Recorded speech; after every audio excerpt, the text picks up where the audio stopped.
Good morning, नमस्कार दोस्तों।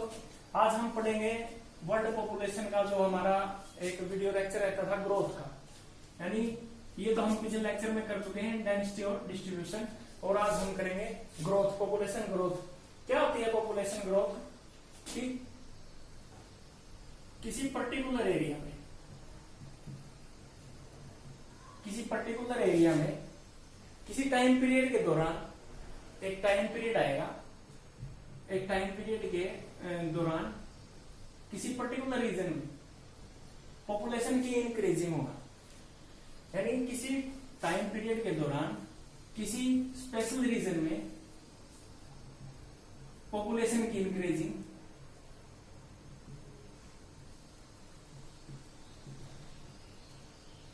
क्या कहलाती है?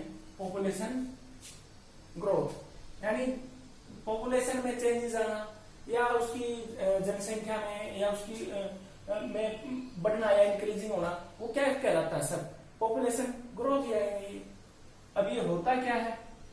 तो इसका मतलब ये किसी टाइम पीरियड के दौरान किसी क्षेत्र में पॉपुलेशन की इंक्रीजिंग होना ही पॉपुलेशन ग्रोथ है। एक होता है, एक टर्म होती है पॉपुलेशन ग्रोथ रेट। क्या होती है? Population growth rate. ये क्या होती है? ये होती है this is change of population express in percentage. क्या बोलते हैं इसको?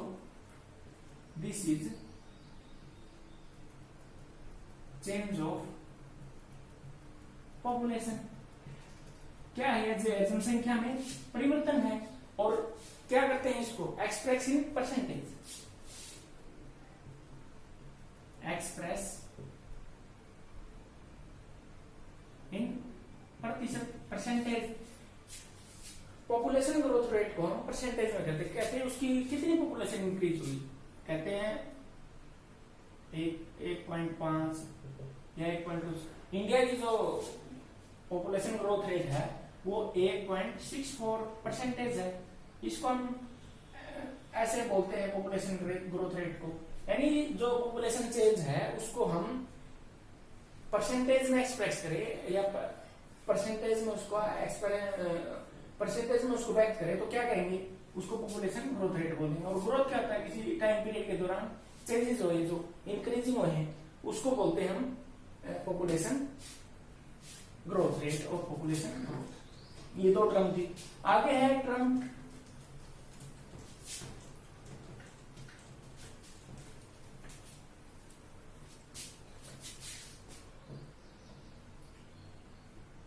एक टर्म होती है नेचुरल ग्रोथ रेट। क्या होती है? Natural growth rate. अब ये क्या चीज है? तो नेचुरल ग्रोथ रेट है वो क्या चीज है? ये है ना, नेचुरल जो होती है ये क्या होता है? एक डिफरेंस होता है। किसके बीच में होता है? Difference between birth and death. Birth minus death. यानी जो बर्थ और डेथ के बीच में जो डिफरेंस होता है ना उसको बोलते हैं नेचुरल ग्रोथ रेट। अब ये मान लो किसी एरिया में किसी एक ईयर के दौरान, ये मान लो 2018 ड्यूरिंग 2018 के दौरान क्या है कि कितने बर्थ हुए किसी एरिया में? मान लो 20,000 बच्चों ने जन्म लिया। डेथ कितनों की होगी? इसके अंदर मान लो 5,000 बच्चों की डेथ होगी। अब जो नेचुरल जो ग्रोथ रेट है वो कितने है? सिंपल सी बात है, 15,000। तो इसको हम क्या बोलेंगे? Natural growth rate. इसको हम नेचुरल ग्रोथ रेट बोलेंगे। यानी प्राकृतिक जो वृद्धि दर है वो ये है। एक होता है actual growth rate. Actual growth rate ये क्या होता है? एक्चुअल ग्रोथ रेट क्या होता है? जो असली जन्म दर है, जो असली वृद्धि दर है वो क्या होती है? एक्चुअल जो ग्रोथ रेट है उसको हम कैसे शो कर सकते हैं? ये बिल्कुल ओरिजिनल होती है। जैसे हम ये मान लें, जैसे 2001 में हमारी जो पॉपुलेशन थी वो इंडिया की जो पॉपुलेशन थी 2001 में, इंडिया की जो पॉपुलेशन थी वो लगभग 102 करोड़ के आसपास थी। और जो 2011 के अकॉर्डिंग जो हमारी पॉपुलेशन है, हम कितने हो गए हैं, 121 करोड़। तो हम 121 करोड़ हो गए 102 करोड़ से। तो ये क्या करेंगे, अब जो हमारी जो 2011 की जो पॉपुलेशन है उससे हम 2001 की जो ग्रोथ रेट है या उसको हम माइनस कर देंगे यहाँ से। क्या 121 करोड़ से हम क्या कर देंगे, 102 करोड़ डालें, यानी लगभग 19 करोड़ क्या हो जाएगा, एक्चुअल ग्रोथ रेट आ जाएगी हमारी। यानी जो एक टाइम पीरियड के दौरान, यानी हमारी जो पॉपुलेशन है जो वो हमारी पॉपुलेशन कब होती है, 10 साल के अंतराल में होती है। तो क्या करें, 2001 में थी 102 करोड़ और 2011 में हम कितने हो गए, 121 करोड़। तो एक्चुअल जो ग्रोथ रेट है वो हमारी कितनी है, वो है ये, यानी 121 बेटा माइनस 119 करोड़ आ जाएगी। तो ये तो था एक्चुअल ग्रोथ रेट। अब क्या होता है कि दो, ये एक होती है पॉजिटिव, एक होती नेगेटिव। एक पॉजिटिव ग्रोथ रेट होती है, पॉजिटिव ग्रोथ रेट, एक होती है नेगेटिव ग्रोथ रेट। ये क्या चीजें होती हैं, ये बड़े सिंपल है वर्ड है, लेकिन कई बार उलझा देते हैं। पॉजिटिव और नेगेटिव में क्या है कि इसमें क्या होता है, पॉजिटिव जो ग्रोथ रेट होती है इसमें क्या होता है कि बर्थ रेट हाई होता है और जो डेथ रेट है वो क्या होता है, डाउन होता है या लो होता है। यानी पॉजिटिव ग्रोथ रेट में क्या होता है कि बर्थ रेट तो हाई होता है, यानी पॉपुलेशन की इंक्रीजिंग तभी होगी जब डेथ रेट या मोर्टिलिटी जो रेट है वो कम होगा। नेगेटिव ग्रोथ रेट में क्या होता है, इसमें क्या होता है, जो हमारा डेथ रेट है या जो मोर्टिलिटी रेट है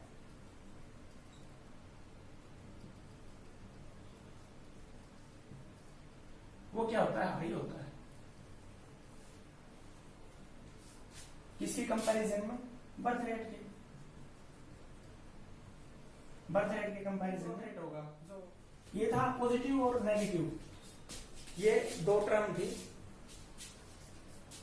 इसके बाद हम करेंगे कंपोनेंट ऑफ पॉपुलेशन चेंज।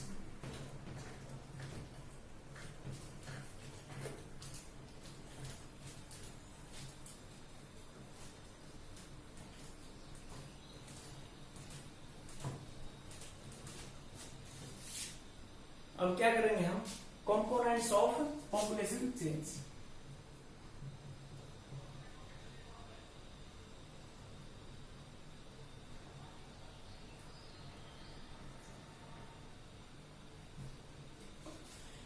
अब क्या होता है कंपोनेंट ऑफ पॉपुलेशन चेंज में, देखिए पॉपुलेशन चेंज एक मतलब प्राकृतिक नेचुरल थिंग्स है, मतलब अपने आप बढ़ती रहती है, तो ये स्वाभाविक है, ये बढ़ेगी, यानी पॉपुलेशन में चेंज होगा।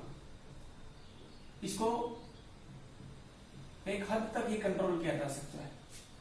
तो अब इसके अंदर क्या है, इसके कंपोनेंट्स क्या है, इसके घटक क्या है पॉपुलेशन चेंज के, उसके बारे में हम डिस्कस करेंगे। एक तो आता है इसमें फर्टिलिटी, यानी कैसे होते हैं चेंज किसी भी जनसंख्या में। मान लो किसी शहर की जनसंख्या 1 लाख है और वो अचानक 2 लाख हो जाए या अचानक से 50,000 हो जाए, तो कौन से जो कंपोनेंट है उसको अफेक्ट करेंगे।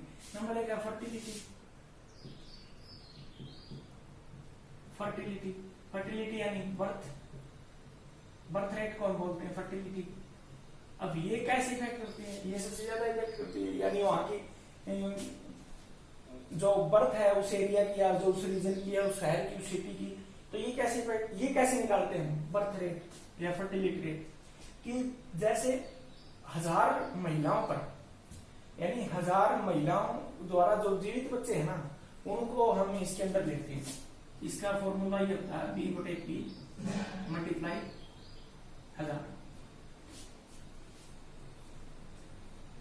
क्या लेते हैं हम, जो ये तो होता बी को हम डिनोट करते हैं बर्थ और पी को करते हैं पॉपुलेशन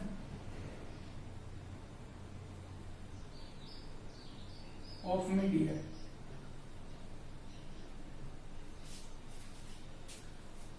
तो हम क्या करते हैं कि number of birth during a year, यानी इसके अंदर क्या करेंगे, बर्थ के अंदर हम नंबर ऑफ बर्थ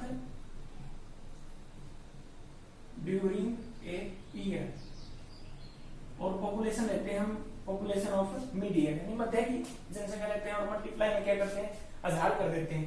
तो ये क्या लिख रहेगा, उस शहर का, उस सिटी का एक फर्टिलिटी रेट निकल आएगा कि जैसे प्रति हजार महिलाओं द्वारा जो जीवित बच्चों की संख्या है ना, वो तो यहाँ लिख देंगे हम। मान लो हजार महिलाओं द्वारा जो जीवित बच्चे हैं उनकी संख्या कितनी है, यानी ये मान लो उनकी जीवित संख्या है, बच्चों की संख्या है 800, और उन्होंने ये जो पॉपुलेशन ऑफ मिड ईयर है ये मान लो कब की ली जाती है, जैसे 1 साल की है, तो जैसे जनवरी टू दिसंबर लेंगे तो हम ले लेंगे बीच की, मध्य की लेंगे उनकी, तो 6 महीने यानी जून की लेंगे हम।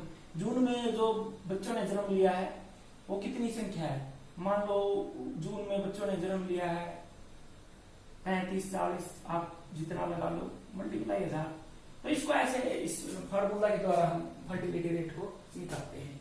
इसी तरह से हम मोर्टिलिटी रेट को निकालते हैं, जो नंबर 2 पर आता है, मोर्टिलिटी रेट। मोर्टिलिटी रेट यानी डेथ रेट बोलते हैं जिसको, इसको बोलते हैं CBR, crude birth rate.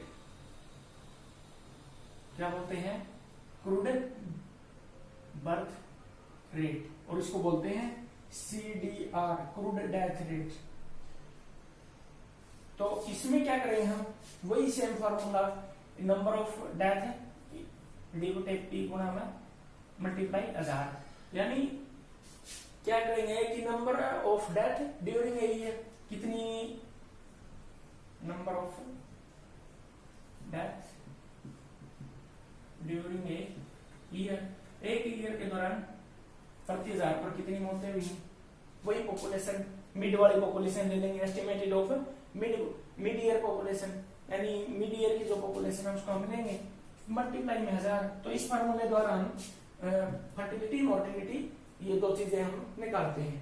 Number 2 तीसरा फैक्टर, इसके अंदर माइग्रेशन का फैक्टर आता है। माइग्रेशन क्या होता है, वो एक स्थान से दूसरे स्थान पर जो लोगों की जाकर जो बसने की सेटलमेंट की जो व्यवस्था है उसको माइग्रेशन कहते हैं, जैसे एक शहर से दूसरे शहर जाके घुस जाना। तो हमको आगे वो डिस्कस करेंगे हम migration.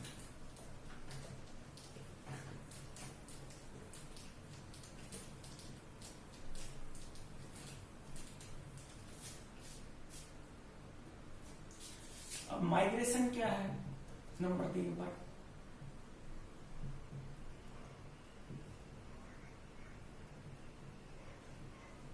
Movement of population, movement of population, movement of population from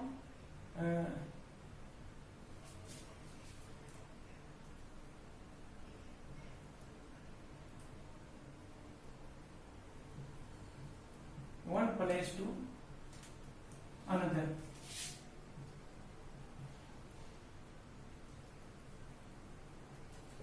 यानी movement of population from one place to another place. क्या कहेगा कि जो जनसंख्या का जो मूवमेंट है वो एक जगह से दूसरी जगह पर जाकर बसने या उसकी सेटलमेंट की व्यवस्था को क्या कहते हैं, पॉपुलेशन कहते हैं। इसमें क्या होता है, एक तो होता है आउट माइग्रेशन, एक होता है इन माइग्रेशन।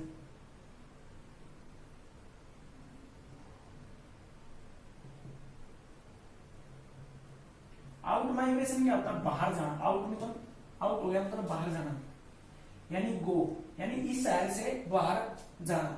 इन माइग्रेशन क्या होता है कि शहर के अंदर आना। माइग्रेशन दो प्रकार से होता है, तो माइग्रेशन बोलते जाने वाले को, माइग्रेट हो गया, एक आने वाले को माइग्रेट बोलते हैं। तो क्या बोलते हैं कि आउट हो गया उस सिटी से बाहर, जैसे सिटी, अब यहां से मान लो मेरे शहर से मैं गया मुंबई, तो मैं मेरे शहर के लिए तो हो गया आउट माइग्रेशन, यानी मैंने शहर को छोड़ दिया।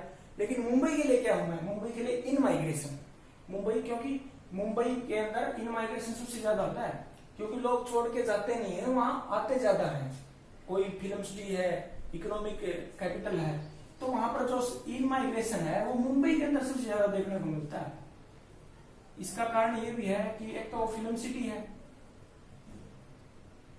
ऊपर से इकोनॉमिक कैपिटल भी हमारी,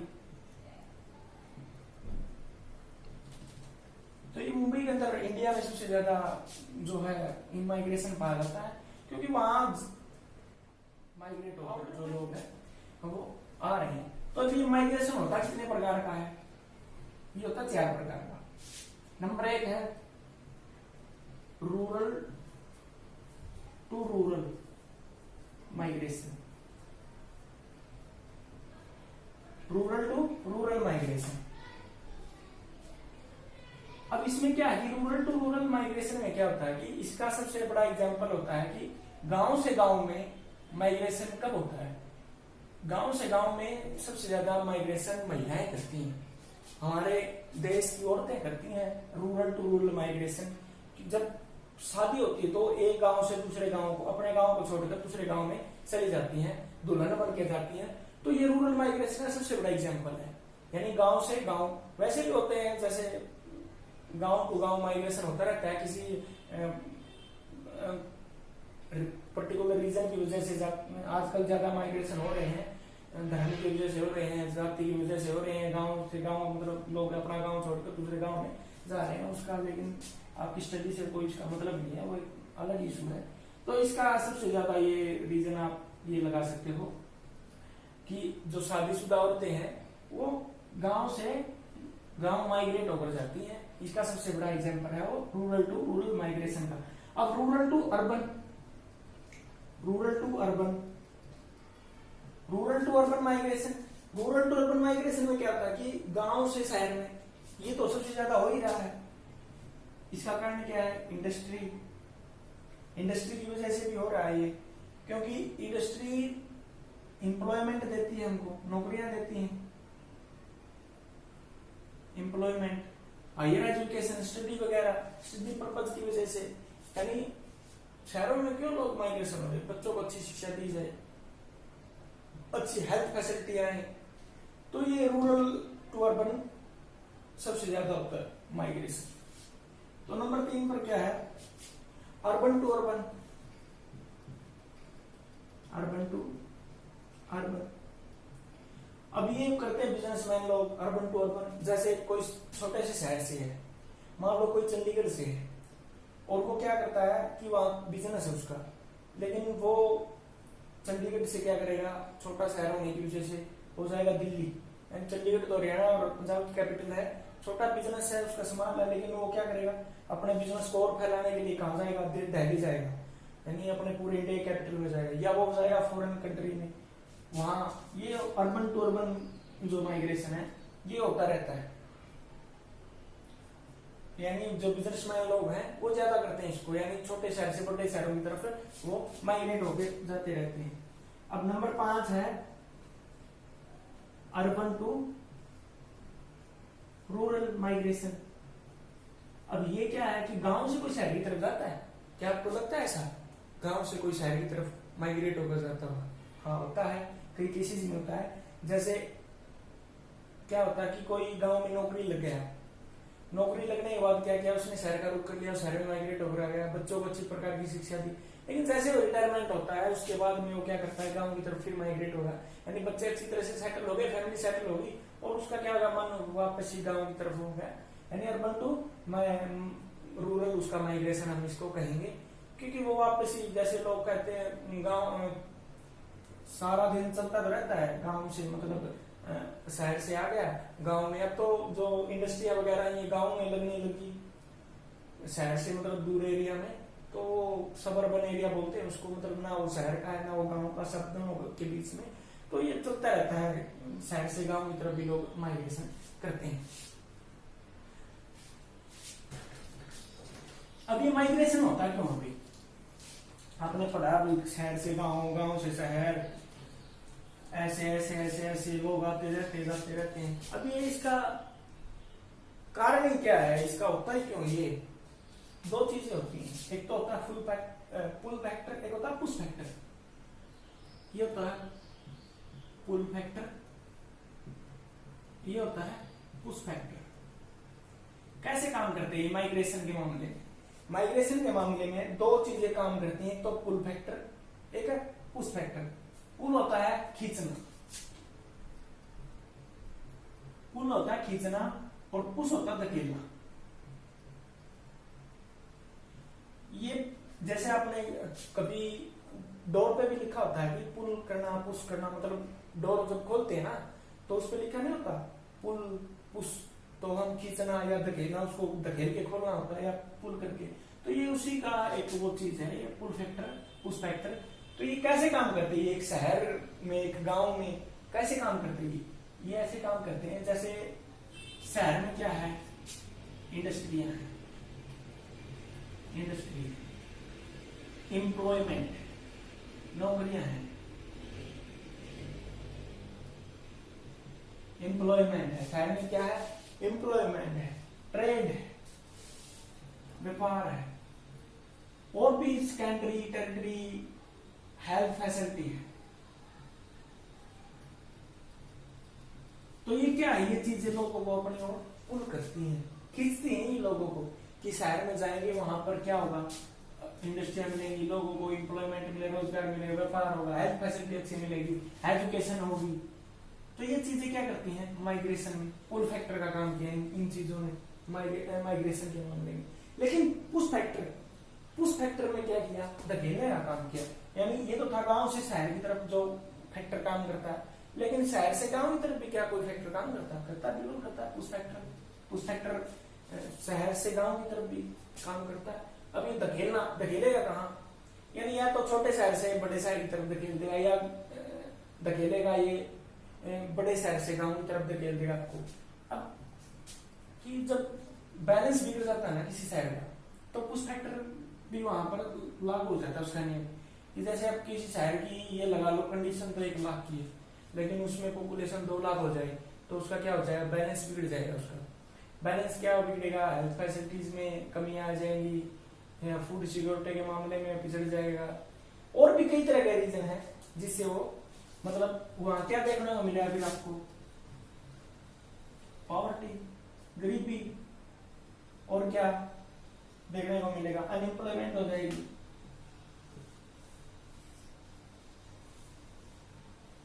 unemployment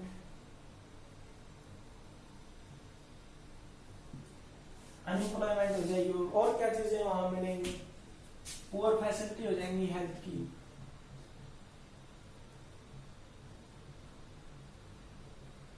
poor facility of health and education के मामले में भी, क्योंकि शिक्षा के मामले में फिर मारा मारी हो जाएगी स्कूल कॉलेजों में इतनी। अगर पॉपुलेशन किसी क्षेत्र की होगी तो ऑटोमेटिक स्वाभाविक सी बात है कि ये चीजें अपने आप होने लग जाएंगी। तो ये चीजें पुल और पुश 2 तरह के फैक्टर काम करते हैं, ये आपने इसके मामले में पढ़ा। अब करेंगे हम ट्रेंड इन पॉपुलेशन ग्रोथ।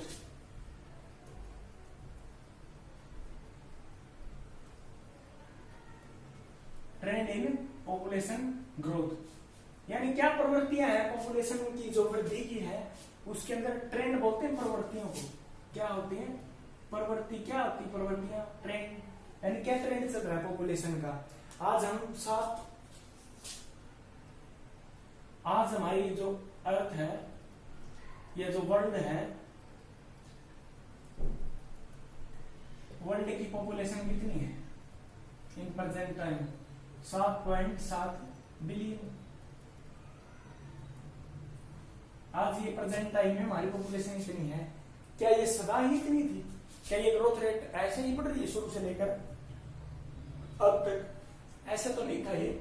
तो ये इसको बोलते हैं ट्रेंड ऑफ पॉपुलेशन ग्रोथ, यानी ये जो ट्रेंड की जो प्रवृत्तियां हैं वो शुरू से लेकर अब तक क्या इतनी ही थी, इतनी नहीं थी। उसके लिए हम एक आपको टेबल पढ़ाएंगे और उस टेबल के हिसाब से हम समझाएंगे कि आज 7.7 बिलियन जो पॉपुलेशन है शुरू में कितनी थी, फिर किसी क्या ऐसा हुआ कि जिसके कारण पॉपुलेशन हमारी बढ़नी शुरू हो गई। तो इसको हम एक टेबल के माध्यम से करेंगे।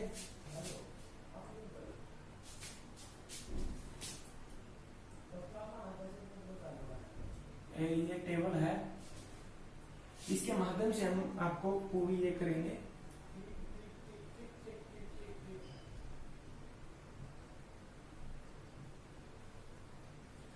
इस जो टेबल के माध्यम से हम करेंगे कि ये क्या है,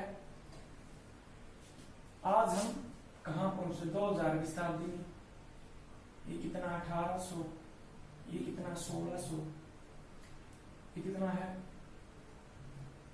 1400, ये कितना है 1000। तो इस प्रकार से हमने एक टेबल बना ली।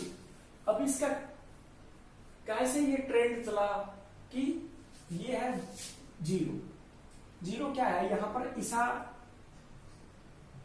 यानी जीसस बर्थ बोलते हैं इसको, जीसस बर्थ यानी ईसा मसीह का जन्म बोलते हैं इसको, यानी ये अपना ईसाई कैलेंडर है, ये क्रिश्चियन कैलेंडर में उसके आधार पर इसको बीसी बोलते हैं, बिफोर क्राइस्ट, इसको एनाडोमी एडी बोलते हैं। तो ये क्या है कि जो इसके बाद यानी ईसा के जन्म के बाद जो सन आएंगे उसको हम एडी बोलेंगे, और उससे पहले को हम बीसी बोलते हैं, यानी बिफोर क्राइस्ट, यानी ईसा के जन्म से पहले और उसके जन्म के बाद। एडी एनाटोमी, इसको आफ्टर डेथ बोलते हैं, ये होता नहीं इसका मीनिंग आफ्टर डेथ, वैसे बोलते हैं इसको एडी एनाटोमी बोलते हैं। ये क्या है कि जीरो से ये स्टार्ट होता है ईसा का बर्थ, और इससे भी 12,000 साल पहले, इससे भी 12,000 साल पहले हमारी पॉपुलेशन कितनी थी, यानी लगभग 80 लाख। कितनी थी 80 लाख, यानी ईसा के जन्म से 12। इसको कैसे याद करेंगे, जैसे हमने आज 2000 की शताब्दी चल रही है, यानी 2000 यानी 21वीं सदी चल रही है ना, यानी 2019 चल रही है, यानी 2000 सन तो ये हो गए, और 12,000 ये यानी 12 2 14 प्लस कर लिया ना इनको, क्योंकि ये जीरो से पहले के हैं, ये जुड़ेंगे इसके अंदर। 12 2 14 यानी 14 साल पहले, 14,000 साल पहले, यानी हमारी जनसंख्या कितनी थी 80 लाख। ठीक है, अंडरस्टैंड। अब क्या हुआ कि जैसे ही ना यहाँ पर एग्रीकल्चर शुरू हो गई 12,000 साल पहले, और उसका ना धीरे धीरे विस्तार शुरू हो गया एग्रीकल्चर का, यानी खेती करनी शुरू कर दी मनुष्य ने, और उसका धीरे धीरे एक कॉन्टिनेंट से दूसरे कॉन्टिनेंट, दूसरे कॉन्टिनेंट से दूसरे देश, यानी पहले एक कॉन्टिनेंट पे हुई, फिर वो समुद्र पार करके दूसरे कॉन्टिनेंट पे पहुंची, और धीरे धीरे उसका विस्तार मतलब सभी कॉन्टिनेंट में हो गया। तो क्या हो गया कि ये जो ईसा का जो ये बर्थ है ना, इस टाइम पे हमारी पॉपुलेशन कितनी हो गई 30 करोड़। इस टाइम पे हमारी जो पॉपुलेशन थी, यानी ईसा का जो बर्थ ईयर है, उस टाइम पे हमारी पॉपुलेशन हो गई 30 करोड़। कितनी हो गई 30 करोड़ इस टाइम पे। वो किस कारण हुआ, खेती के कारण। लेकिन धीरे धीरे क्या हुआ कि 1700 के आसपास में, 1750 या 1800 क्या हुआ, इंडस्ट्रियल रिवोल्यूशन आया, यानी औद्योगिक क्रांति आई। क्या क्रांति आई, इंडस्ट्रियल रिवोल्यूशन आया। इंडस्ट्रियल रिवोल्यूशन इंग्लैंड में आई थी सबसे पहले। अंग्रेजों ने कच्चा माल, जो ये गुलाम देश थे इनके, कच्चा माल लेके जाते थे और वहां पर तैयार माल बना वो करके वापस बेच देते थे। तो क्या हुआ, इंडस्ट्रियल रिवोल्यूशन आई। तो अब क्या था कि इस क्रांति के दौरान जो हमारी जनसंख्या थी वो कितनी हो गई वर्ल्ड की 55 करोड़।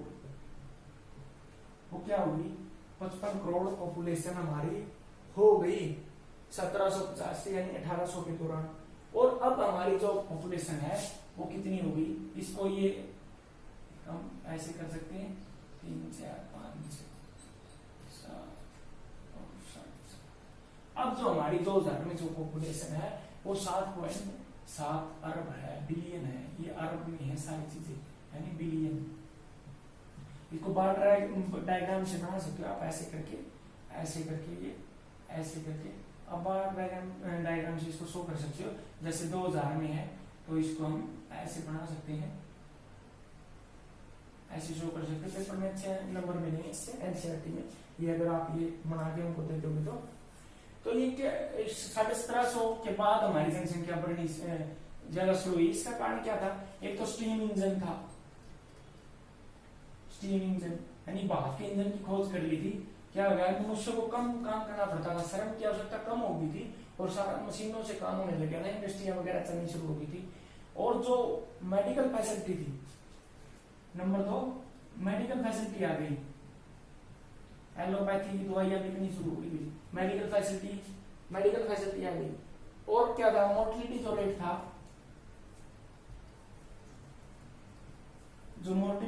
था, वो भी डिक्रीज हुआ इस दौरान में, मोर्टिलिटी रेट डिक्रीज हुआ। स्टीम इंजन की खोज होगी, भाप का इंजन बन गया, मेडिकल फैसिलिटी आ गई और मोर्टिलिटी रेट डिक्रीज हो गया इस चीज में। तो ये तो था हमारा trend of population growth.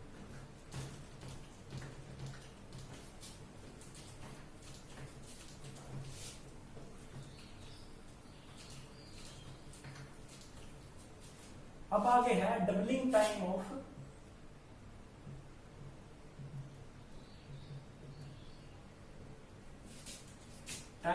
World population.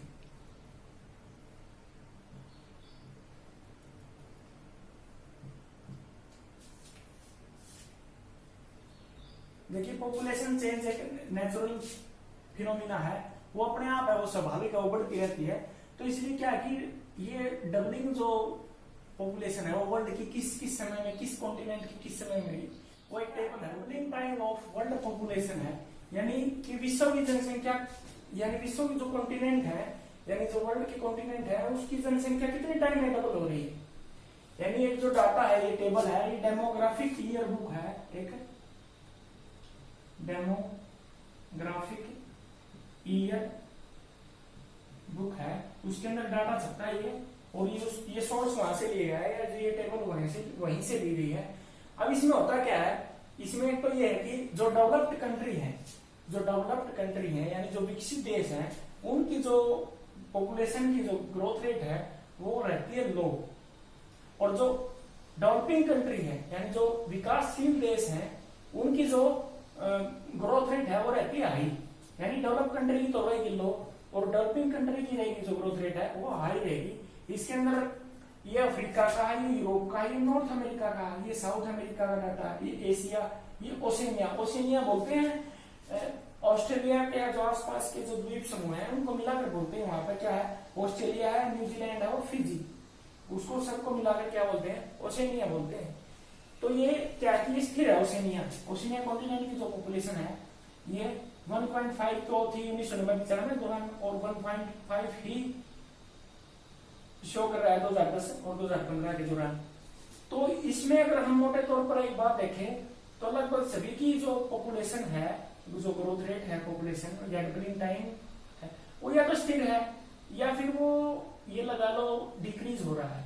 जैसे नॉर्थ अमेरिका का 1.4 था, ये 0.8 आ गया इसके बाद। अफ्रीका ही एक ऐसा महाद्वीप है, अफ्रीका ही एक ऐसा कॉन्टिनेंट है जिसकी ग्रोथ रेट इतनी है कि 1990-95 के दौरान तो 2.4 थी, और 2010 और 15 के दौरान 2.6 होगी। यानी ये एकमात्र अकेला एक ऐसा कॉन्टिनेंट है जिसकी पॉपुलेशन बहुत ज्यादा तेज गति से बढ़ रही है। ये देखिए 2.4 से 2.6 हुई, यानी ये डबलिंग, ये सबसे ज्यादा डबल कौन कर रहा है? अफ्रीका कॉन्टिनेंट कर रहा है। अफ्रीका की पॉपुलेशन सबसे ज्यादा तेज गति से बढ़ रही है। तो ये तो था इसका डबलिंग टाइम। और अब हम आगे बात करते हैं डेमोग्राफिक ट्रांजिशन।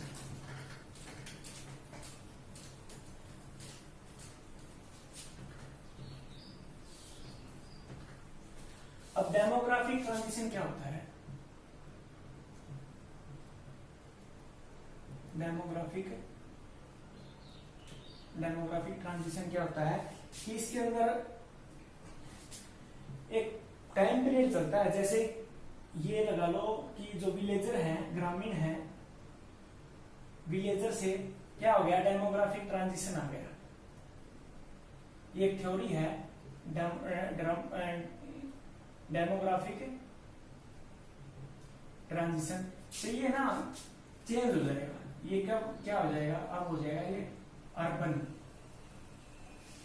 विलेजर से हम कब नगरीय या इंटर, अब यहां पर क्या करता था एग्रीकल्चर,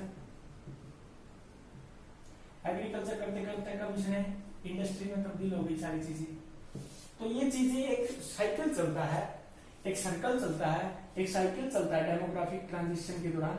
तो इसमें स्टेजेस होती हैं, इसमें मेजरली तीन स्टेज होती हैं। यानी एक डेमोग्राफी, यानी फर्स्ट स्टेज में क्या होता है, फर्स्ट स्टेज में क्या होता है कि हाई फर्टिलिटी, हाई मोर्टिलिटी और primitive society, education zero level होती है। इसके अंदर 3 स्टेज होती हैं, जैसे हाई फर्टिलिटी, हाई मोर्टिलिटी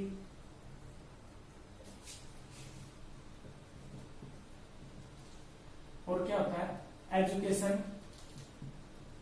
क्या होती है, जीरो लेवल होती है। एजुकेशन क्या होती है, जीरो लेवल होती है। और प्रिमिटिव सोसाइटी होती है। प्रिमिटिव यानी जो एग्रीकल्चर करती है, यानी प्राथमिक क्रियाएं जो करती है, वो प्रिमिटिव सोसाइटी होगी। अब आएगी सेकंड स्टेज। सेकंड स्टेज क्या करती है कि इसके अंदर ना हाई फर्टिलिटी तो होती है, फर्टिलिटी तो हाई होगी, क्या होगी, हाई फर्टिलिटी, हाई फर्टिलिटी। और मोर्टिलिटी क्या हो जाएगी, लो हो जाएगी। यानी मोर्टिलिटी लो हो जाएगी, क्यों हो जाएगी, क्योंकि मेडिकल फैसिलिटी आ जाएगी, मेडिकल हेल्थ, मेडिकल और हेल्थ फैसिलिटी आ जाएंगी इसके अंदर। अब जो है थर्ड स्टेज के अंदर क्या होगा कि लो तो फर्टिलिटी हो जाएगी, यानी जन्म दर भी लो हो जाएगी, लो फर्टिलिटी, और मोर्टिलिटी भी लो हो जाएगी, लो मोर्टिलिटी। मोर्टिलिटी कैसी हो जाएगी, लो हो जाएगी। और क्यों हो जाएगी, यानी बैलेंस हो जाएगा, सारा स्थिर हो जाएगी। यानी क्या हो जाएगा, बैलेंस हो जाएगी। तो ये 3 स्टेजेस होती हैं डेमोग्राफिक ट्रांजिशन की। फर्स्ट स्टेज में क्या होगा, high fertility, high mortality, education zero level. Second stage में क्या होगा, हाई फर्टिलिटी, मोर्टिलिटी थोड़ी कम हो जाएगी, लो लेवल हो जाएगा, मेडिकल फैसिलिटी वगैरह आ जाएंगी थोड़ी बहुत। और थर्ड जो स्टेज होती है उसमें लो फर्टिलिटी, लो मोर्टिलिटी हो जाएगा, यानी बैलेंस हो जाएगा। तो ये तो थी पूरी demographic transition.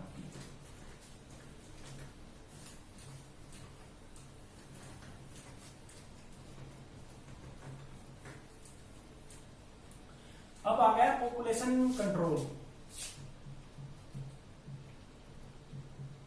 Population control, population control कैसे कर सकते हैं हम। एक बार इंदिरा गांधी ने भी योजना बनाई थी, वो फेल हो गई हमारी पॉपुलेशन कंट्रोल की।